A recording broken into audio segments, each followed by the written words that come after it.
Kita tidak bisa mengatur sikap orang lain kepada kita. Kita cuma bisa mengatur bagaimana cara kita merespons.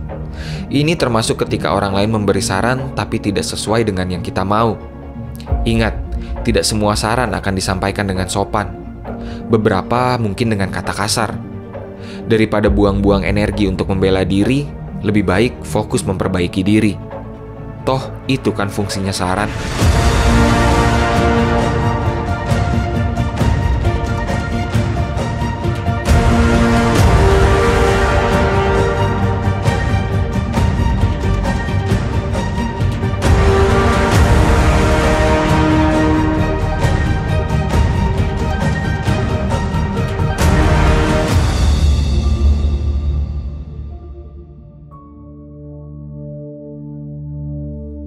Saw you walking by today with the sunset in your eyes. I couldn't find the strength to say what was running through my mind. Halo pagi, selamat pagi. Malam hujan, Pak. Iya, jam 6:30 saya tidur dari jam 8 malam. Lebih dikit. Berarti 8:30. Iya, Bapak dibangunin makan malam nggak makan? Bangun tapi males, mager. Jadi nggak makan malam semalam. Kebiasaan saya, jadi kalau udah nyentuh tenda suka susah dibangunin. Iya, berarti pagi kita sarapan. Sarapan. Hujannya dari semalam, saya menjelang tidur itu hujan deras. Terus pagi ini masih gerimis, jadi hujannya belum berhenti dari semalam. Saat pagi datang, hal pertama yang kami lakukan bukanlah bergegas untuk menggapai puncak saran, melainkan memotong ayam hidup yang sudah dibawa sedari desa. Setelah dipotong, harus dipisahkan ini itunya. Jangan lupa juga dibersihkan. Kata Pak Temenggung, persiapan ritual tidak boleh sembarangan. Bahkan untuk bagian-bagian ayamnya saja harus diteliti. Saya yang tidak mengerti apa-apa hanya manut-manut. Ini namanya rancak. Rancak. Ya, pakai nyimpan sajian-sajian untuk ritual. Nanti termasuk ayam dimasukin situ. Ya, di sini kita simpan nasi, daging ayamnya, sama sirih, pinang, kapurnya, dan rokok daun itu, daun nipah. Hanya itu aja. Ini nanti kalau udah sampai di atas kan ada yang kita panggil nanti. Oh, gitu. Dan di sana nanti biasanya nampak ada yang aneh, bukan juga aneh tapi nyata aneh. Tapi datang kebanyakan. Datang biasa. Ingat, ketika berada di daerah orang lain, kita tidak harus mempercayai kepercayaan mereka, tapi kita perlu menghormati. Di sela-sela potong-memotong dan membersihkan ayam, saya mendengar perbincangan antara Pak Kades dengan Pak Tumenggung. Yang salah satunya sudah terjadi, yaitu membuat masyarakat bisa mampu merasakan bahwa kita ini sudah setara dengan tempat-tempat lain. Pertama melalui internet, soalnya kita udah ada dari Kominfo, dan melalui jaringan itu kita bisa belajar melalui handphone. Ya, yang tua-tua dulu yang belum tahu, boleh dikatakan gaptek lah, gagap teknologi, tapi sekarang sudah bisa belajar meskipun ya pelan-pelan lah. Dan itu sering berjalan waktu akan dibenahi, maksudnya akan semakin membaik.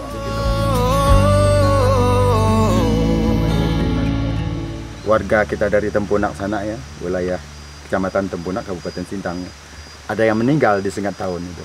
Mereka ceritanya kan berburu. Nah, ketika anjing itu nyalak, mereka kejar suara anjing itu kan. Pas ketemulah dengan sarang tahun. Jadi dia tidak bisa kemana-mana lagi, tinggal dia tutup kepala dan wajah dia kan pakai itu.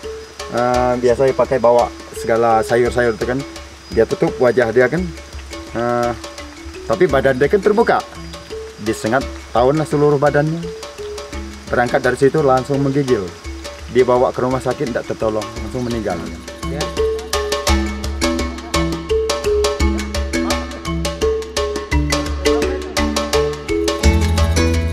Di luar dugaan, mereka adalah orang-orang cerdas yang mengerti tentang perpolitikan Indonesia.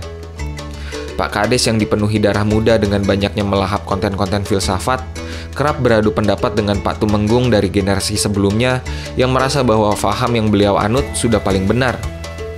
Tidak ada yang salah dengan dialog seperti ini, selama Tujuan kita adalah mencari ilmu, bukan memamerkan ilmu.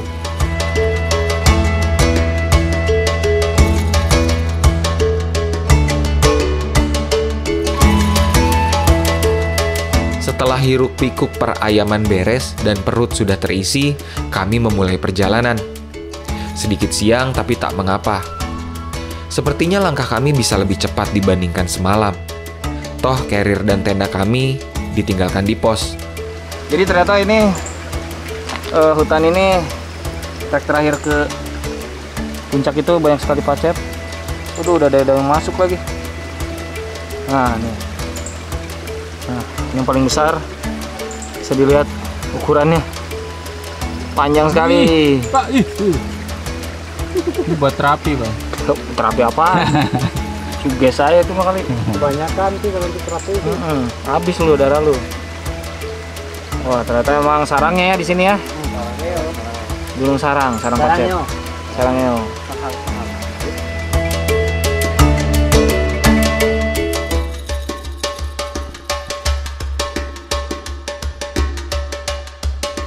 Tapi memang tidak bisa dimungkiri kalau perjalanan semalam cukup menghabiskan stamina.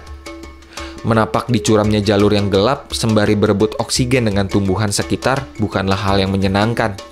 Ini Dit, hasil tangkapan. Baru semenit hasil tangkapan harus gini Dit. Aduh, luar biasa. Sarangnya kita emang masuk rumahnya. Ya, harusnya kita yang ngalah ya. Ini rumah mereka. Dari sini variasi jalur tampak berubah. Hutan yang tadinya terasa kering kini lebih lembab, dipenuhi dengan lintah pacet khas Kalimantan yang ukurannya besar-besar. Seperti biasa, Pak Tumenggung menjelaskan ini dan itu menjadikan perjalanan kami lebih berwarna.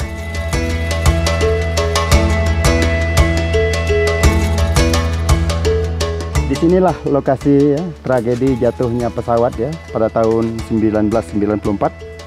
Dan ternyata kita masih bisa ya menemukan barang bukti. Kita dapatkan juga ya sebongkah besi puing dari pesawat itu dulu. Ini dia barangnya ya, ada di depan kita sendiri.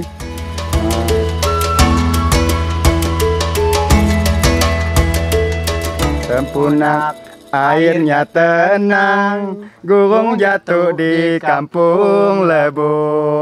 Tempunak banyaklah bujang, netau medak si darah Indo.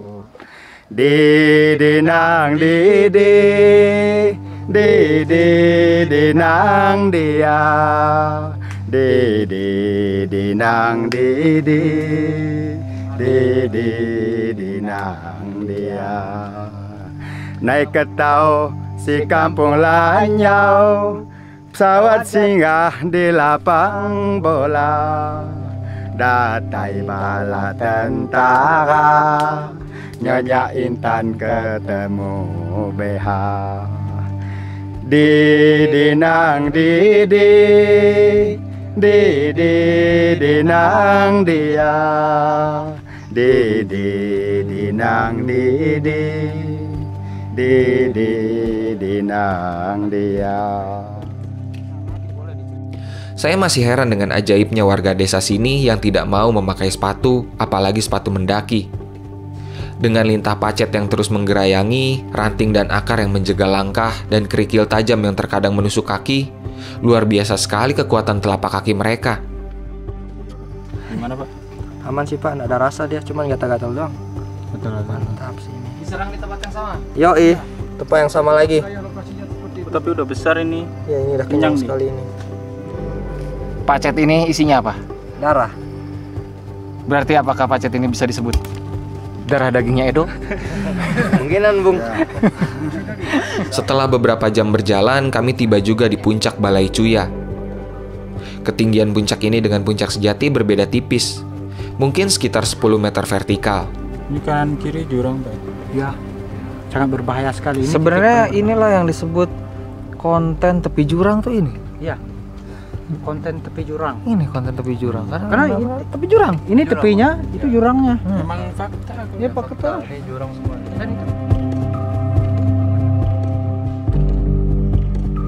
Puncak, Dit? Puncak dong. Alhamdulillah, udah di puncak nih. Belum, puncaknya masih sebelah sana. Oh alah, ini baru puncak Iya, Balai Simang Ladung. Simang Ladung. Disebut Balai Cuya. Balai Cuya. Oh, ini berarti objek kita ke sana ke Lesung Tingkap. belum sampai kita nih, Bu. Tingkap, aduh. Belum. Tapi alhamdulillah udah sampai satu puncak. Oke. Masih ada satu lagi. Masih satu. Puncak. Balai Cuya ini adalah balai sabung ayam. Kita tengok di sekitar tempat kita ini ya. Kadang-kadang ya bersih sekali. Bersih sekali. Dan sebelah sana itu biasanya kalau seperti medan orang di bawah sana, itu tempat menyembunyikan ayam yang mau disabung. Sebelah sananya kan? Ya, ada orang lewat. Ya, orang lewat. Lawan yang sebelah sana kan? Kemudian sebelah sana juga ada jalan. Ada juga tempat menyembunyikan ayam. Jadi ketika ada yang manggil, ayam, ayam, datanglah yang dari dua sebelah yang mau beradukan ayam. Ya, baik, manuk baik, itulah bahasa daerahnya. Tetapi kalau ya, cerita yang di sini ini berbeda. Kalau cerita di sini begini. Balai Cuya, Cuya itu adalah roh atau leluhur atau raja leluhur ya. Orang yang pertama mungkin ya orang kita Dayak Kalimantan yang meninggal ya, yang hobi sabung ayam, dia langsung bertempat di sini. Rohnya, rohnya langsung ke sini. Nah, kemudian roh-roh yang lain yang meninggal ya orang kita juga yang suka sabung ayam juga, mereka tetap ngikut ke sini, ikut sang Cuya itu ya. Di sini kami sedikit beristirahat sembari menerbangkan drone. Untung saja cuaca bersahabat. Tidak panas, tidak juga hujan.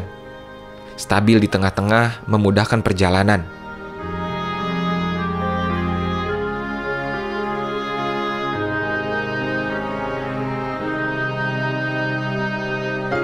Setelah cemal-cemil, kami kembali berjalan. Dari Balai Cuya, trek menurun tajam. Sebelum akhirnya harus kembali menanjak tajam lagi. Gunung ini memang luar biasa. Kecil-kecil cabai rawit. Biarpun pendek, tapi menggigit.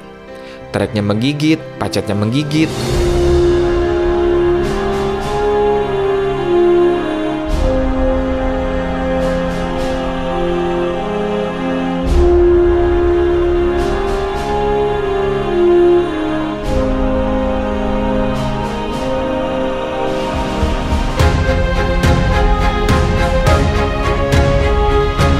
Pada hari yang hampir senja, akhirnya kami tiba juga di puncak Gunung Saran.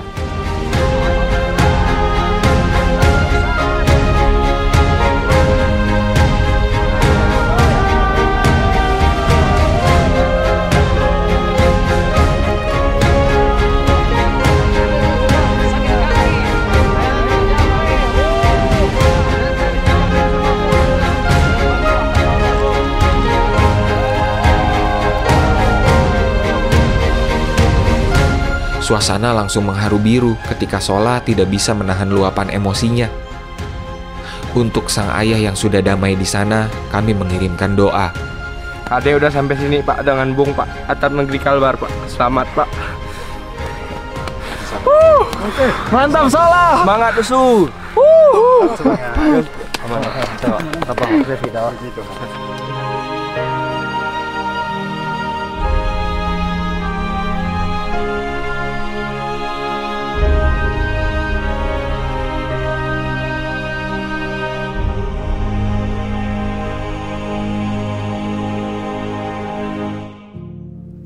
Setelahnya ritual wajib pun dilaksanakan. Pak Tumenggung merapal doa yang tidak kami mengerti, tapi saya yakin tujuannya baik. Musabab entah kenapa tidak seperti kedatangan kami ke desa yang dihiasi hujan deras. Puncak Gunung Saran menguning sore ini. Cantik sekali. Kedatangan kami yang awalnya diuji kini seperti disambut baik. Syukurlah.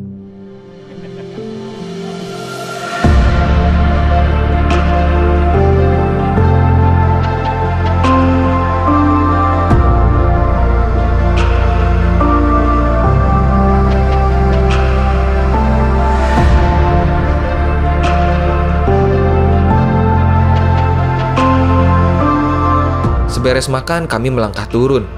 Perjalanan kembali melintasi sang malam. Sudah hampir jam 8 malam tatkala kami tiba juga di pos. Dengan tubuh pegal-pegal, kami menginap 1 malam lagi. Ketika pagi menjelang, kami melangkah turun gunung. Cuaca benar-benar bersahabat. Di musim hujan seperti ini, kami malah terus diberi langit berawan yang secukupnya. Tapi perjalanan harus terkendala saat kami mesti melewati sarang tawon tanah. Untuk kamu-kamu yang pernah digigit 1 tawon saja, pasti tahu rasanya. Menggigil, merinding. Ini satu tongkrongan. Aduh, bahaya. Setelah susah payah mencari jalan lain, kami selamat juga. Nah, jadi kita nggak bisa lewat tuh, banyak sekali lebahnya. Jadi ini bingung nih mau lewat mana. Kalau kiri jurang, kemungkinan kanan sih tapi terlalu deket. Gimana ya? Tangannya banyak sekali. Aduh, udah ada yang deket lagi.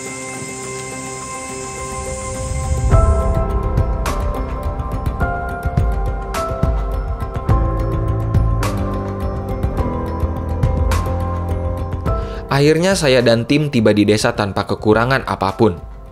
Setelahnya perjalanan panjang keluar dari desa dimulai. Kembali lagi ke rumah kakaknya Sola juga bukan hal mudah.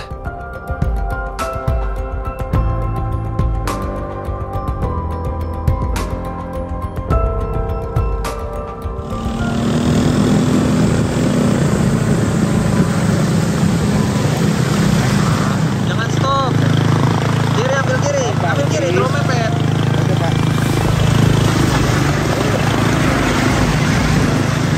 Oke. Gini Pak.